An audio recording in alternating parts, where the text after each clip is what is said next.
The Uroplatus leaf-tailed geckos from Madagascar hold a special place in the heart of reptile enthusiasts all over. These geckos have perfected the art of blending in with the bark and the trees and branches of their environment. And in today's Outer Fringes episode of the Chameleon Academy podcast, we're going to take a look at Uroplatus Sikorae, the mossy leaf-tailed gecko.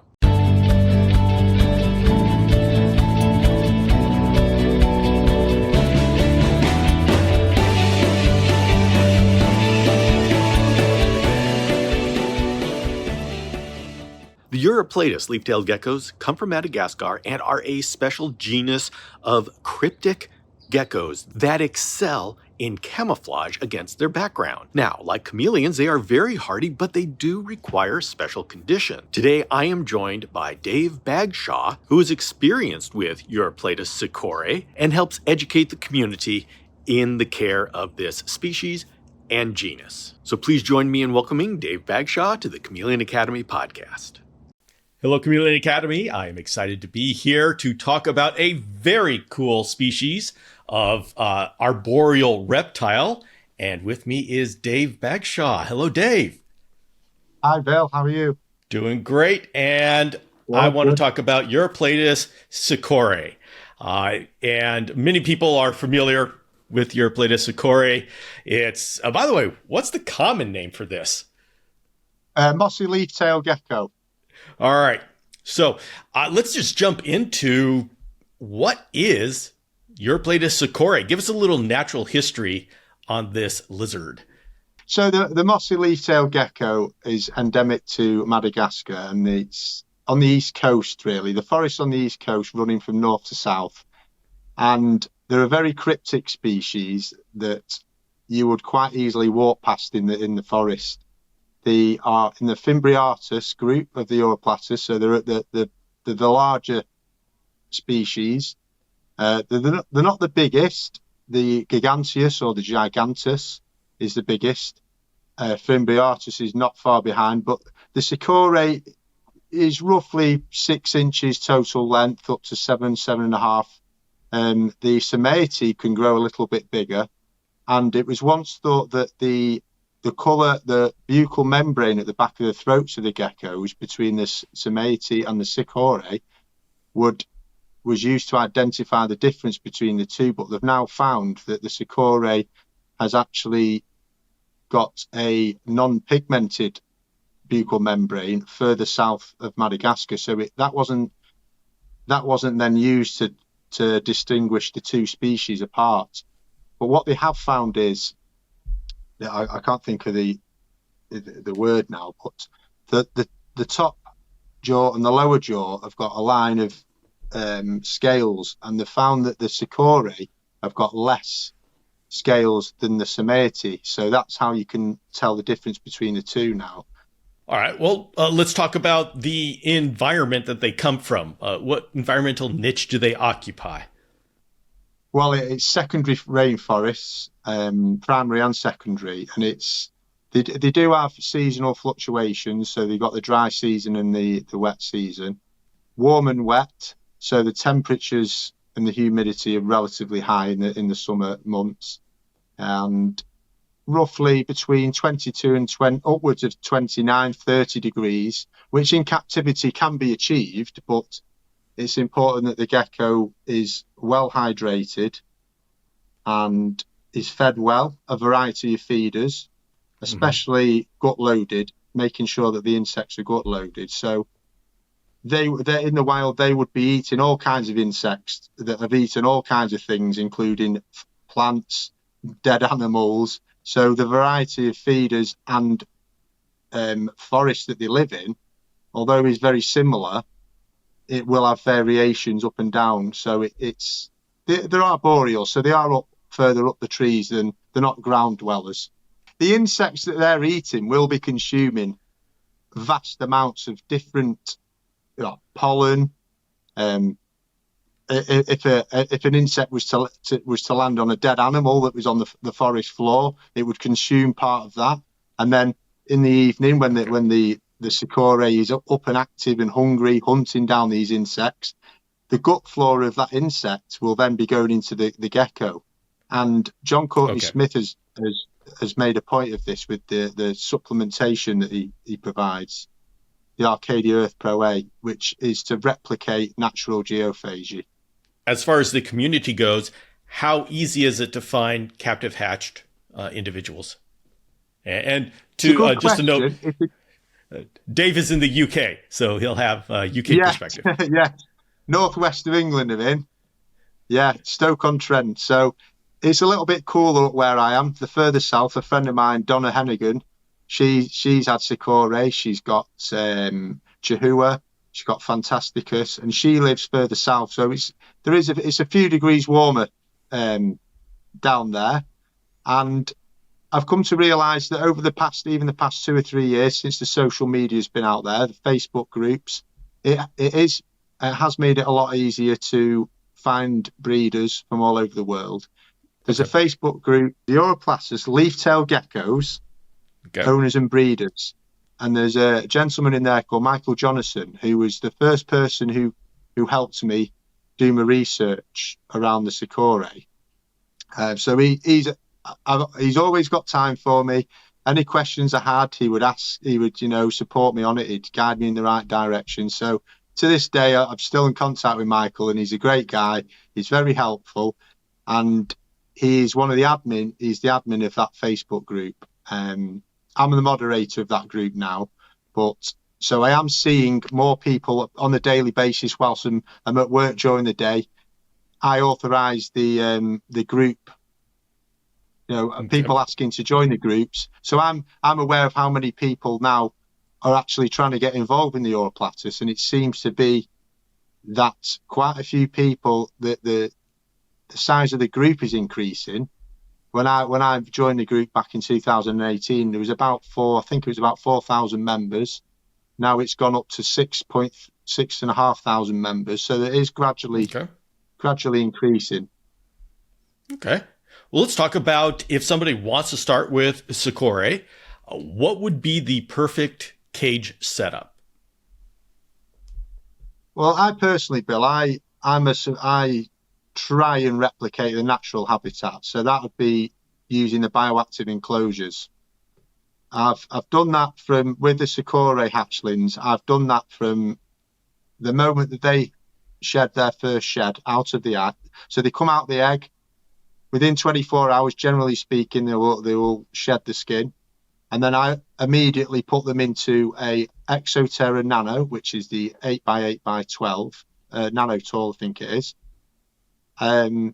onto Arcadia Earth Mix substrate with branches that I've sourced from local woodlands. So it's all come out the woodlands local to me here in England. Some people would say that was putting the gecko in danger. Some people try and say that you're putting the gecko at risk of potentially picking up pesticides, which is true, but you can also get issues with captive bred crickets that pass on parasites. So I try and replicate natural environments. So I would add the Arcadia Earth Mixer substrate.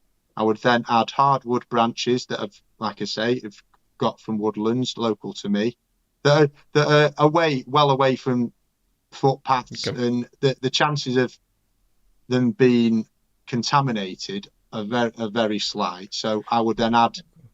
Well, what size cage are we starting with? Yeah, it's the Exoterra Nano, so the 8x8x12 inches. It's the Nano tall. So but these are for hatchlings, correct? Yeah, these are for hatchlings. Yes, yeah. What would be the minimum size for a full adult? I personally would say that a minimum size for a full adult, based on the experience I've had putting adults in a 24-inch tall one, I've witnessed with my own eyes that the adults that I've had in that size enclosure, once they perch on the vertical branches when they're awake in the evening, they tend to be trying to push up against the mesh as if they're trying to climb higher. So I personally think the Exoterra 18x18x36 would be the minimum for an adult. Yeah, I've noticed the problem with Uroplatus is that they sit around all day and do nothing. So we get the idea that they are sedentary. But if you go in the middle of the night, these guys are bouncing around all over the place. They are All an over, yeah, active all over, Bill. You're genus. right. They're right. They use the full size of the enclosure. If you were to look at the enclosures that I've got, the Sikorae, like you say, the perched camouflage on a vertical branch, you think, oh, they don't move. And then all it takes is to walk past a vivarium of an evening. They might be in the top left-hand corner. A few minutes later, they're down on the bottom looking for insects. They venture, they navigate the enclosure. They use every single inch of that enclosure. And that's what justified to me having the Exoterror 1836 as a minimum size for a Sikorae, even a single one. That's my preference. I'm not saying it's wrong to keep them in the 24 tour, because a lot of people do successfully keep them in there. But I personally, based on the fact that they do use the full size of the enclosure, they're very active at night. Very, very active. I've enjoyed using the 48 inch, the 4 foot size. You can really do a nice interior with them bouncing around. Yeah. Can you cohabitate them? Is that recommended? Males with a male, no. You can cohabitate the trio, so you could add one male to two females, but again, you would need that size. I wouldn't keep a trio in an 1818 by 36. I would then go to the size that you've got. I think keeping a pair in 36 Exoterror is okay. I wouldn't add a trio, but you can't. Males will fight. Some keepers have successfully kept them together, but you'll probably find that is generally because the size of the enclosure has allowed them males to. It's enabled them to give themselves space away from each other, so they're not constantly tripping over each other, so to speak. They can hide, they can self-regulate, UV, thermoregulate, hide away from each other. Then in the evening, if they cross paths, they can cross paths, but then they can go away from each other again. But I wouldn't advise it. I wouldn't advise keeping males together. Okay. What would the inside of a cage look like? Say we go to the 36 inch or the 48 inch tall cage. What would the interior look like? It's a good question. And some people would try and keep it relatively basic and simplistic inside.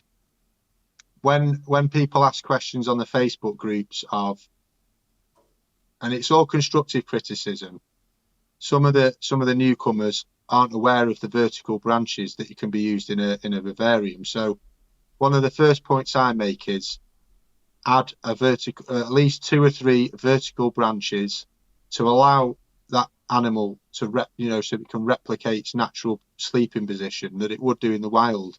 Because in the wild they would sleep nose down, tail up against a tree trunk or on a branch, using the dermal fringe, which is a lot of people refer to it as a quirky beard they've got round the lower jaw. Mm-hmm. But that then runs down the flanks and over the limbs. And when they go to sleep in the daytime, they will lower the bellies onto the branch, and that dermal fringe will help blend their silhouette into the branch, so they become one with the branch. Then that's how they camouflage. That's how they evade predation in the daytime, by camouflaging into either a tree trunk or a branch of a tree. And that's why I think it's important to bring that into the captive environment. So the bioactive enclosures that I have, again, the Arcadia earth mix substrate, 3 to 5 inches deep, with a drainage layer underneath. The foliage that I tend to use is the Ficus benjamina and the umbrella plant, the dwarf umbrella plant. And I always add vertical branches, at least 2 or 3. One at the back corner, one towards the front, and maybe one in the middle. I would then link them together with horizontal branches, diagonal branches, to allow the gecko to navigate around using the full space provided. And also the branches that I'll add will vary in diameter as well. So generally speaking, the vertical ones are between 1.5 to 3 inches diameter, and you'll find that the Sikorae find that a comfortable diameter to fall asleep on during the day and blend into it. Some people add the vertical branches, but they forget to add the branches to allow the geckos to navigate from branch to branch. So they find that the geckos having to jump from one branch to the other, and that will then increase the chance of injury. So it is important to add branches every third, horizontal branches, or at least diagonal, every third of the enclosure from the substrate all the way up to the top. And then at the top, you've got your, if you're providing UVB, which seems to be more common than it used to be over the years. When I was a child, when I had snakes back when I was 10, 12, UV was, as far as I'm aware, wasn't around. It was not many people even had the internet connection in the house. So these Facebook groups are allowing newcomers to get an understanding, really, based on the photos that are shared, on the importance of vertical branches in a Sikorae enclosure. You'll know yourself, Bill, with Fantasticus, they don't necessarily need that as much, but I still provide that in the Fantasticus enclosures just to replicate the wild as much as I can, really. Okay. Well, we talked about them being nocturnal. So what do we do as far as lighting? So I use the UV, the Arcadia Pro T5, in the adult enclosure. Is the 6% bulb, and I always make sure that I provide enough cover with the plants I'm in there. So I have the Arcadia LED bar as well. That will then provide enough PAR, so photosynthetic active radiation, to allow them plants to thrive and grow and replace the sugars, the natural sugars that die off through the day. The LED bar will help provide the energy to maintain growth and health of the plant. So I'll always make sure I've got healthy plants in there to allow the geckos to self-regulate from that, from the UV. But I do provide UV. It's the, like I say, it's the 6% Pro T5, which I think is 20. I've got it written down somewhere. 20. Yeah, so the 24 that gives watt. a pretty respectable UV index down through the cage. How much do you see the Sikorae basking in those air, placing itself where it will be under the effect of that bulb? Yeah, that's a good point. I tend to place a vertical branch slightly offset from the bulb. So when the bulb's the UV bulb is spanning the diagonally across the enclosure, I will slightly offset a vertical branch to allow that gecko to self-regulate close to the bulb, but not too close where it could potentially cause skin damage. So I've found that especially the females, when they're gravid, will spend a little bit more time towards the bulb. Okay. And then they will, throughout the day, they will self-regulate further towards the bottom of the enclosure, and you'll find them self-regulating up and down, left to right, throughout the day. But they do tend to have favourite sleeping spots as well. So after a while you'll get to be a little bit more. They make it tricky initially when you keep them, because you don't know where the favourite sleeping positions are. But after a while you get to find them quite easily after that. But how close do they get to the bulb? I usually raise the bulb off the mesh a few inches, so we'd probably say within 6 inches of the bulb usually. Okay, so with the 6%, we're talking about UV index 3 there, if it's going through the mesh. Yeah, that's correct. Yeah, through the mesh, which slightly reduces it. But like I say, I don't place the vertical branch directly under the bulb. I slightly offset it. Okay. So yeah, it probably is about 3. Yeah. All right. How do you deal? I've not had issues with them from that. So what do you do as far as supplementation and dietary D3? So with John Courtney Smith has brought out supplementation powder called Revitalized D3, and that can be used in conjunction with the UVB bulbs that are provided. So the supplementation that I provide there's 3 of them, and they're all Arcadia Earth Pro A, Arcadia Calcium Pro MG, and then the Revitalized D3. Mm-hmm. So feed 1, 2, and 3, I will coat the feeders that are sufficiently gut loaded also. So he does the Arcadia insect fuel, which I use depending on the species of feeder I'm providing. If I was to provide a silkworm, I think it's mulberry leaves for the silkworm. So I wouldn't necessarily use that for them. So fresh fruit and veg, gut loaded, alongside with Arcadia insect fuel. First feed 1, 2, and 3, I would dust the insects in Arcadia Earth Pro A. The 4th feed is Arcadia Calcium Pro MG. And the 5, 6, and 7th is back to Earth Pro A. And then feed 8 is the Revitalized D3. And that's to replicate the opportunistic feeding in the wild. Okay, so you have a low dietary D3. Is that once every 2 weeks? Yes, once every 2 weeks roughly. Okay. But that is completely up to the keeper on whether they use that. Okay. You can go back to on feed 8. You could go back to the Calcium Pro MG, but the Revitalized D3 has got fat soluble vitamins in. So the Earth Pro A is water soluble. You've got the Calcium Pro MG with the all important magnesium in there to help the calcium get dispersed amongst all the organs in the correct way. So it's not sat around all the vital organs, because people that provide the vitamin D orally, there's no cut-off point in that. So the body's constantly processing that, even when they're asleep, even when they're not even under UV.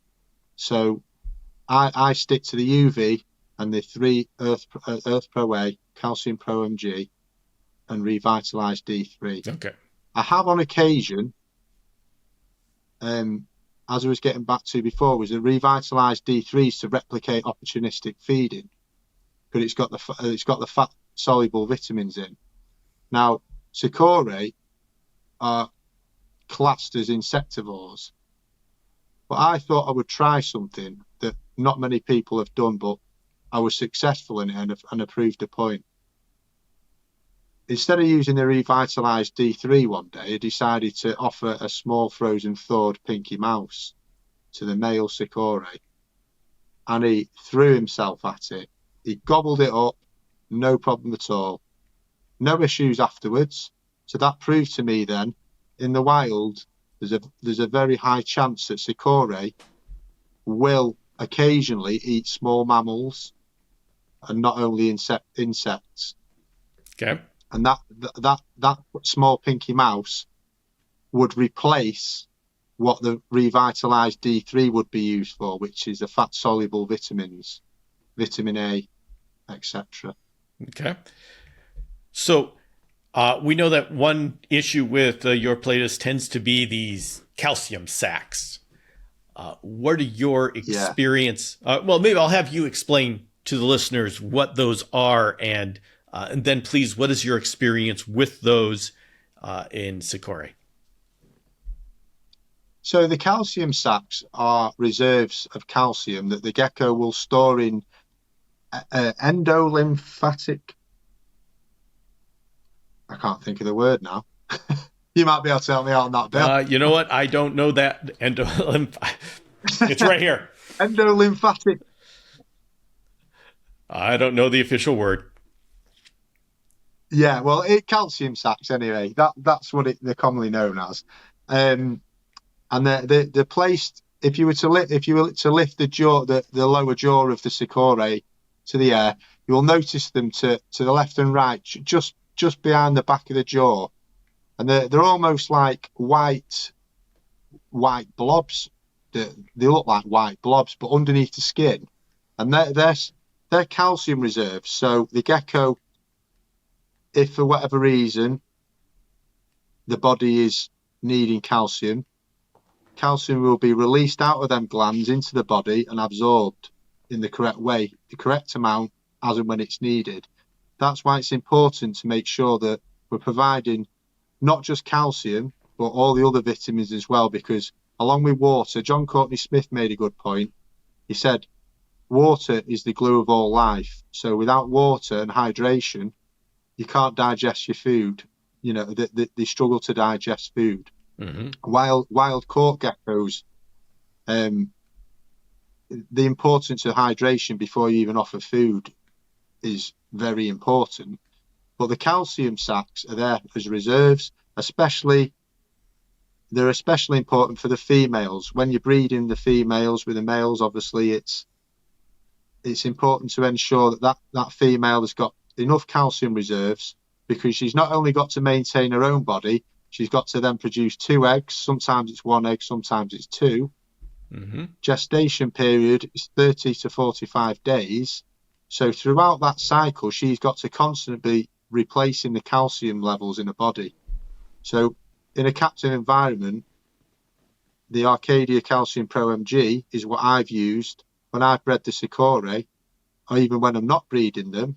I make sure them calcium sacs are full. And if you can't see the calcium sacs, try your best to make sure you provide the correct balance of vitamins. Don't just throw calcium at them, because you can be throwing all the calcium you've got at this gecko, but if the UVI index is incorrect, and if you're using UVB, but it's not to the correct spectrum and it's not to the correct level, the gecko can still have a calcium crash, because it's not processing. The body isn't processing the vitamins, because we need all the vitamins to help each other. It's a big cycle, and if you take one piece of that out, it's very difficult to make the cycle complete. So it's important to provide all vitamins and minerals, water soluble and fat soluble.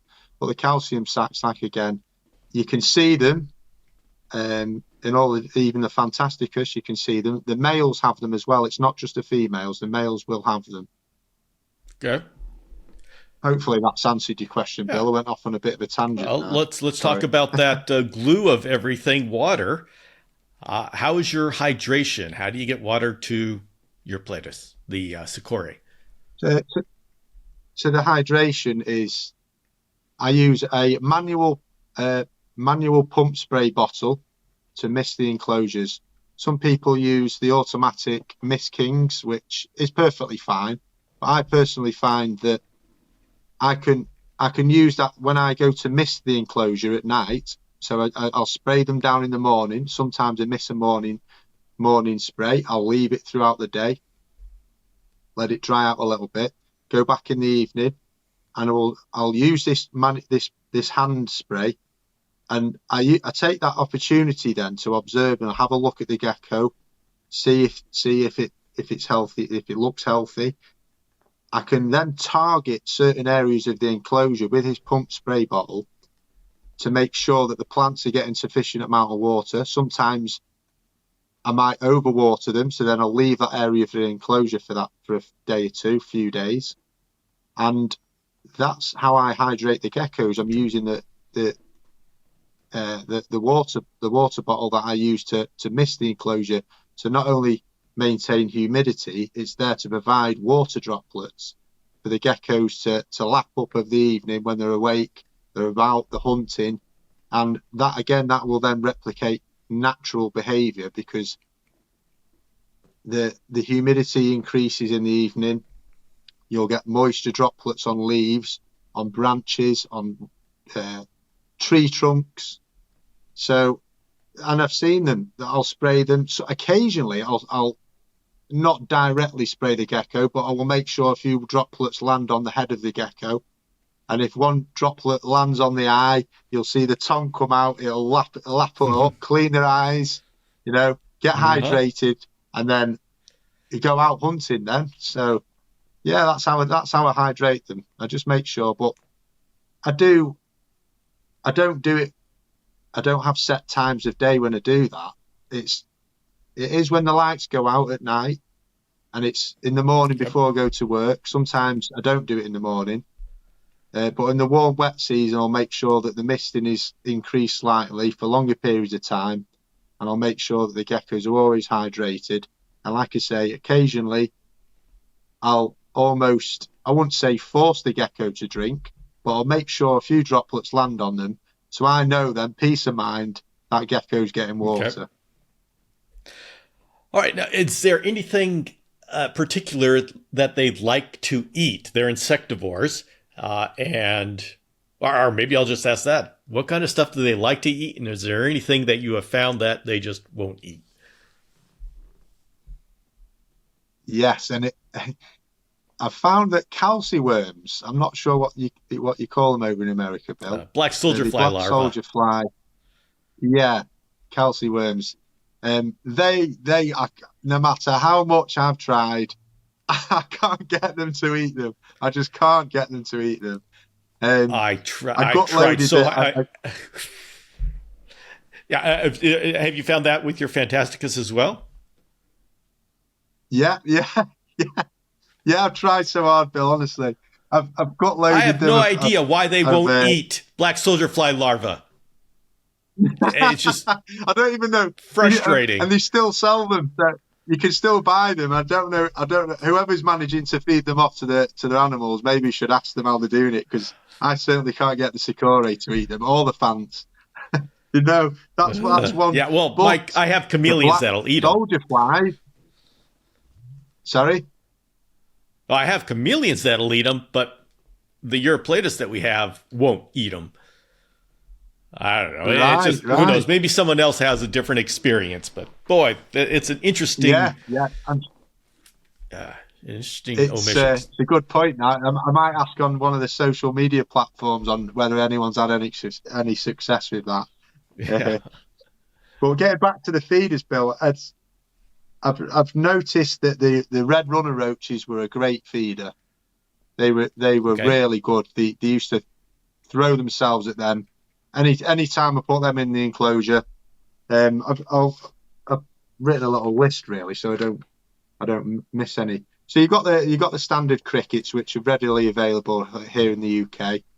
Black crickets, brown crickets. The brown crickets seem to be slightly softer, so normally with the Fantasticus, I found that they tend to be a favourite for me personally. But and then the wax worms, are they available in the America, Bill? Yep, they're available here. So what I would do with them, I would let them pupate into moths, and then I'd offer the moths to the geckos, and they love them. So the flying feeders as well is great mental and physical enrichment. They hunt them down. The calciworms, which we've just discussed, I let them pupate and then feed off the black soldier flies. So they're another good feeder. Okay. Dubia roaches, I have offered, but I don't tend to offer that many of them. The locusts or the grasshoppers here in the UK readily available. They're relatively good. Again, the majority of them I gut load on Arcadia insect fuel along with fresh fruit and veg, washed fresh fruit and veg. And like I said earlier, the occasional frozen thawed pinky mouse. Okay. All right. So I'm sure there's others that I can't think of. Once we've got these, do you have an idea of how long they live? It's another good question, and in some of the Facebook groups, people have had them live upwards of 10 years, 10, 12 years. But average, I'd say probably eight to 9, based on the feedback that other keepers and breeders have given me. You're looking at around 8 years, really. Probably a little bit less, maybe. Okay. Yeah, that's all right. So average. Say I wanted to start breeding Uroplatus Sikorae. What would I have to do? You would have to cycle them. So seasonal cycles helps them. They breed in the warm, wet season. So it's important to provide a cool-off period, the cooler, dry season. And then when you introduce them together, once the weather starts warming up, here in the UK, I generally introduce them February, early March. The temperatures around that time of year here isn't actually that warm. So occasionally I would I would give them a boost using the Arcadia deep heat projector above, again, the taller enclosure. So the introduction of them is relatively straightforward. I would introduce them early February, sometimes in March. I would make sure that they're both hydrated, they're both fed. There's plenty of space for them to get away from each other. I would then simply add the male in with the female, providing they're of age as well, because they're sexually mature, really. The male's roughly 10 to 12 months. Okay. The hemipenal bulge you can see there. He will leave his mark occasionally on the glass of the enclosure with sperm plugs, which is little white marks you can see. So that will then signal to me he's of age to mate. The females, I wouldn't introduce to a male any younger than, the female would have to be 16 months or older, really. Okay. The sexually mature younger, but it would take a lot. It would take a big toll on the body if you were to pair them. Whilst that female's body's still growing, she's trying to produce eggs as well. So I only introduce them when they're old enough. Okay. Again, 12 months for the male, 16 months plus for the female, and then you add them together. Could be the daytime, could be the evening, and usually within an hour, the male would approach the female, and the male will sway his tail sometimes left to right slowly as he's approaching. I don't know what the reason is for that. Maybe he's trying to get the go-ahead off the female, or he's excited. I'm not entirely sure. Mm-hmm. But I have seen the females do the same behaviour, which was almost a warning sign to say, no, I'm not ready. I'm not ready for this. Okay. So he would then approach the female, and it almost looks like the hugging on a branch, to be perfectly honest with you. Leave him to it. The next day would check, see they're okay. If they look comfortable with each other's presence, I would leave them to it. And then 30 to 45 days later, if they've successfully copulated there, you would tend to see the female hanging around near the substrate amongst us, looking at the leaf litter, Mm-hmm. looking for potential egg deposition sites, really, because they use the leaf litter to bury their eggs, or to hide their eggs. They don't bury them; they hide them. They roll them in the substrate. So when the female goes amongst the leaf litter, when she's ready to lay,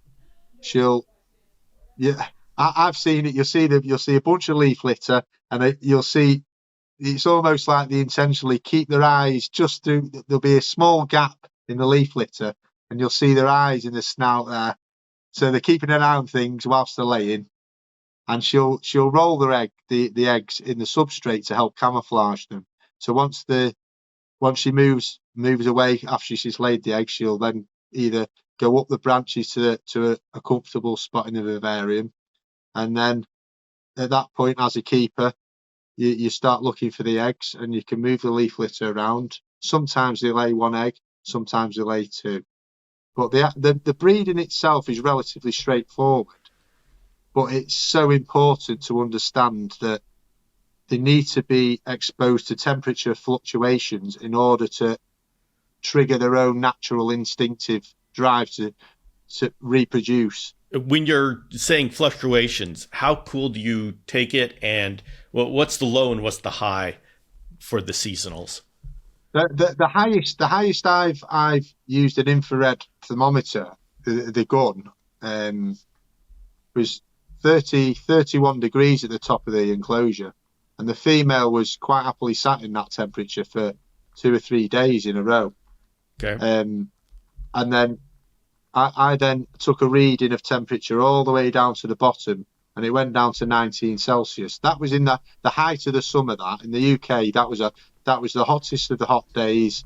I was making sure she was hydrated, so they can be exposed to that temperature.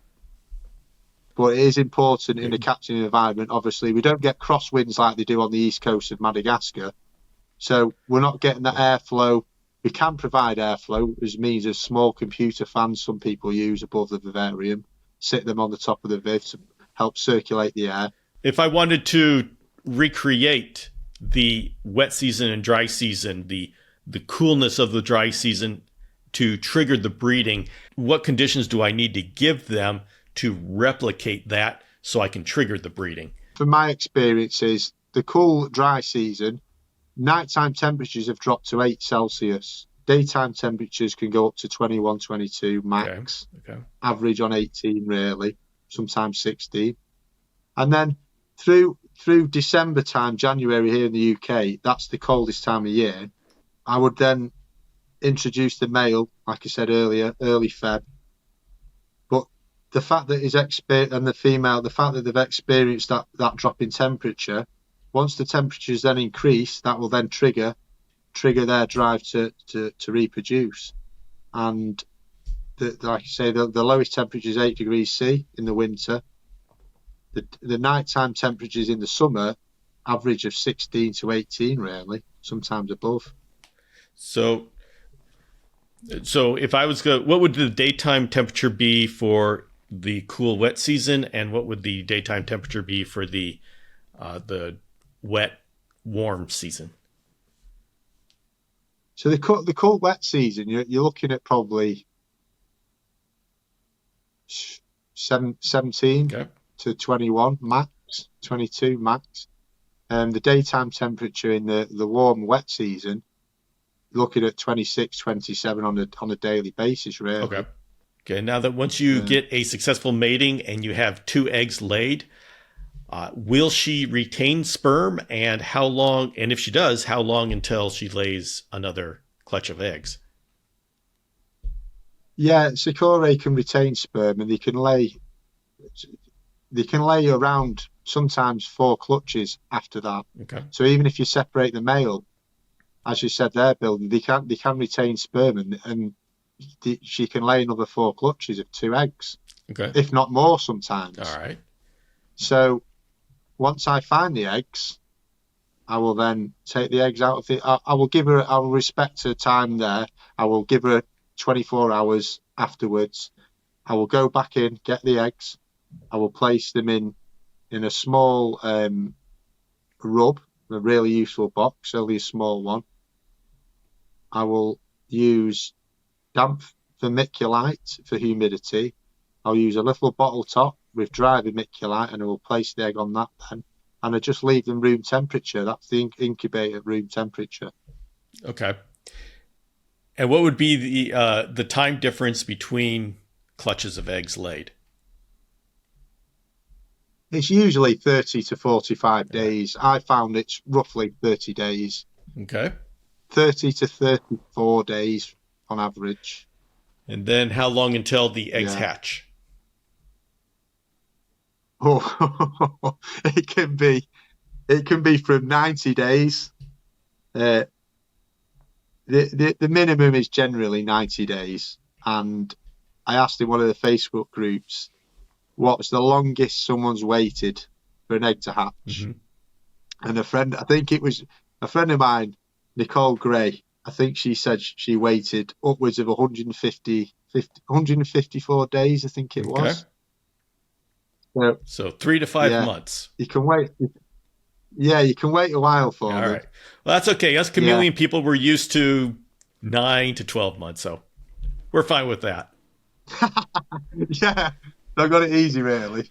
All right. So what do you see as the future for the Uroplatus community, and specifically Uroplatus Sikorae in captivity? I think with the social media now available to the majority of people, I think it's definitely increasing the possibility that the community is getting the information that they need from. I've found Facebook groups as being really helpful, and like I said earlier, I'm the moderator in one of the groups, and I'm aware of how many people are applying to be a member of the group. So. And I can see on a daily basis, people are wanting to be involved in the community. There's other Facebook groups out there. There's Instagram. Um, I definitely think it's on the rise. There's definitely more and more people wanting to keep the different species within the Uroplatus genus, from the small leaf mimics all the way up to the bigger ones, up in the Fimbriatus group. Mhm. And the communities are really nice. Everyone is very respectful towards each other, and yeah, it's all just good fun, Bill. To be honest, Okay. Well, it's a I wonderful hope that's answered your species. question. I'm not entirely sure if that's answered your question, Bill. Well, I have very open-ended questions here because Right. to accept whatever you answer, it's just good to know where things are going Yeah, and how they're growing, and if somebody wants to be part of it, is there a community that they yeah. can get part of? And so I've seen the Uroplatus community. It seems to be a small community, but it's a strong community. So if you do want to Oh, yeah, start, very strong. Yeah, yeah, if you want to start and be part of a community, you're going to find a good bunch of people there. definitely. Yeah, definitely. There's people that feel free to ask questions, even from the most basic. What as a newcomer, questions need to be asked because at the end of the day, it's for the welfare of the animal. So, what someone might seem or think is a an embarrassing question, even when it comes down to what substrate do we use, or what do they even eat? Are they insectivores? Mm. And the Facebook groups are there to help people. Instagram, the Facebook group, Uroplatus Leaf-tailed Geckos owners and breeders, is the group where I got all of my help information. I did Google some of it initially from the very early days, but any questions I had, or any questions that someone wanted to ask me, or anyone else, like I say, 6,500 members. There's plenty of people there to Hmm. help you. So I would definitely suggest anyone out there, to any of the listeners that are interested in keeping Uroplatus, to go onto Facebook, join the group. I've got a group called the Uroplatus Gallery, which is mainly really for people that just like taking photos. They're not necessarily Okay. asking questions. Questions can be asked, but I found I when I was first keeping Sikorae, I just loved them so much. I was taking photos. Some of the newspapers here in the UK contacted me, and to see a picture of the male Sikorae Charlie on one of a page in the Times newspaper, the New York Okay. Post. It was on there. The Sun, the Daily Sun, the Daily Mirror. Someone was sat on a train somewhere going to work. They open a page and they look at this. They think, "Why am I looking at a branch?" Hmm. Not knowing it. There's a gecko Yeah. there. Yeah. So the the Sikorae Squad is a Facebook group that started a couple of years ago, and that was just based sort of laser focusing on the Sikorae. There's not a vast amount of members there, but it's there for people to join. So feel free to join it. And I've got my Instagram Okay. page that is following. I share all my experiences and geckos on there as well. Well, what is the name of that Instagram page? It's Vade Geckos, so it's VADE Geckos. Okay. And is that the best Um, place for people to follow you and your exploits? yes, I'd Okay. say that. I've got a Facebook page as well for Vade Geckos, Okay. but Instagram tends to be the one that I sort of sway towards when it comes to taking photos of hatchlings or just my general Hmm. experiences. The ups and downs, Bill, as well. It's not all happy. The Hmm. majority of it is, but we all get Yeah. times Yeah. where, unfortunately, we have issues that is upsetting. But it's important to share them as well. It's important to share the negatives with people because it makes them feel more comfortable accepting that you can't be perfect. No one's a perfect keeper. Yeah. You can only do your best, and by joining Facebook groups and sharing information, your knowledge and experiences will help others, in which case ultimately it helps the animal. So Yeah, Okay. Facebook's the way forward, I think, the majority of the time, along with Instagram at the moment. Okay. All right, Dave, I want to thank you. I think that gives us a great overview of this species. And I want to thank you for coming on and sharing your Hopefully. experience. No, I appreciate that, Bill. I've really enjoyed it. It's a bit new to me, this podcast. Not your podcast, but being a guest on a podcast. I've listened to your podcast, the Chameleon Academy, for years now, and it's always a pleasure listening to. I'm a HGV driver by day, gecko keeper by night when I'm back home, and I love every minute of it. It's great, and I really appreciate you giving me the opportunity to talk to you tonight, Bill. I appreciate you coming today on. for you, isn't it? What time of day is it there, Bill? All right, then. What time of day is it there?